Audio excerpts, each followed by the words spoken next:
कबीर एक ऐसा नाम जिसे कुछ लोग कवि कहते हैं और कुछ भगवान, लेकिन क्या है सच? कबीर जिसे किसी ने माना संत तो किसी ने बताया फकीर। आइए जानते हैं कौन था वो काशी वाला कबीर।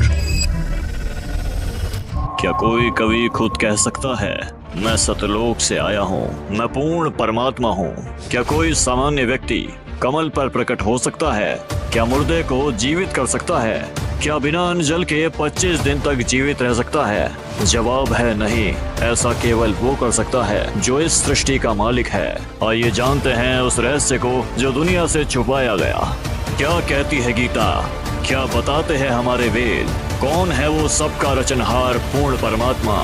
आज खुलेगा सारा भेद।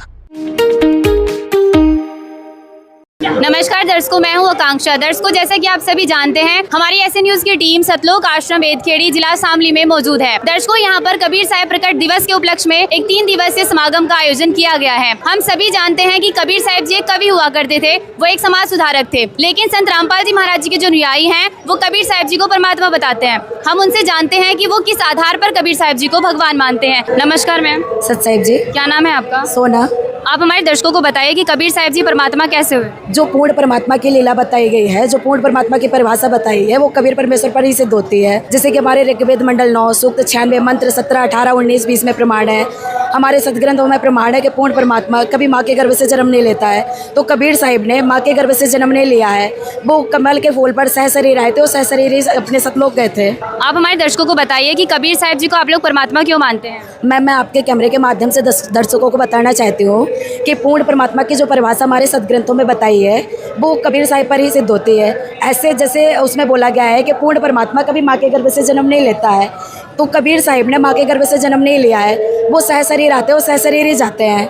और हमारे जैसे ऋग्वेद मंडल 9 सूक्त 96 मंत्र 17, 18, 19, 20 इसमें प्रमाण है कि पूर्ण परमात्मा कबीर साहिब ही है। आज तक किसी भी महापुरुष ने ये चीज़ें नहीं बताई है, किसी भी संत ने नहीं बताई है, आप लोग किस बेस पर ये कहते हैं? संत रामपाल जी महाराज ने हमारे सदग्रंथों से प्रमाण दिखाए। अभी तक क्या था कि जैसे जितने धर्मगुरु थे वो सिर्फ हमें बताते थे, सुनाते थे, लेकिन संत रामपाल जी महाराज जी ऐसे महान संत हैं जिन्होंने हमारे सदग्रंथों को कैमरा फोकस करके हमें दिखाया है कि हमारे सदग्रंथों में क्या लिखा है।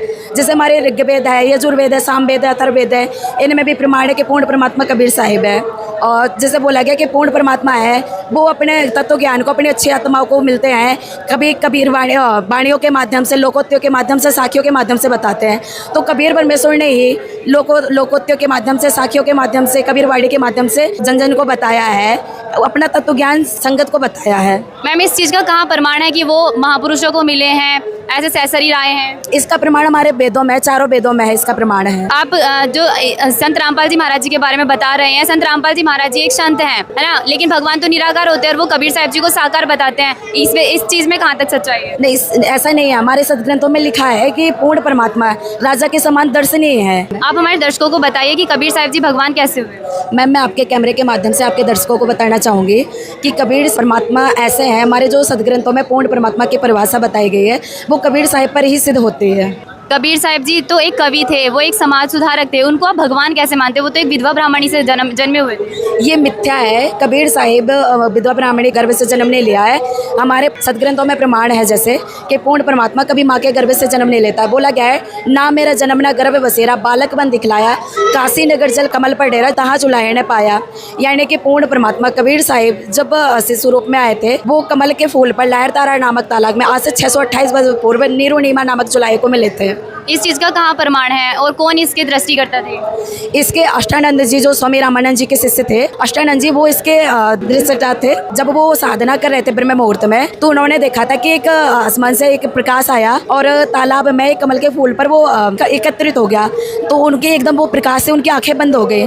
जब उनकी आंखें बंद हुई तो उनको आंखों में एक बालक एक शिशु की आकृति दिखाई दी। फिर इसका समाधान उन्होंने अपने गुरु स्वामी रामानंद जी से किया था। तो उन्होंने जितना उनको ज्ञान था उस ज्ञान के आधार से उन्होंने बोला था कि ये ऐसी लीलाएं तब होती है जब भगवान आते हैं और किसी माँ के गर्भ से जन्म लेंगे। तो इसका आपके दृष्टा अष्टानंद जी थे। आइए दर्शकों, हम संत रामपाल जी महाराज जी के अनुयायी से पूछते हैं कि वो कबीर साहब जी को परमात्मा क्यों मानते हैं। नमस्कार मैम। नमस्कार जी। क्या नाम है आपका? मेरा नाम दीक्षांत दास। आप बताइए कि आप कबीर साहब जी को पूर्ण परमात्मा कैसे मानते हैं? देखिए, हर वेद, यजुर्वेद, ऋग्वेद, सामवेद, अथर्ववेद हर में प्रमाण लिखा है कि कबीर जी सबसे स्पिरिचुअल गॉड हैं।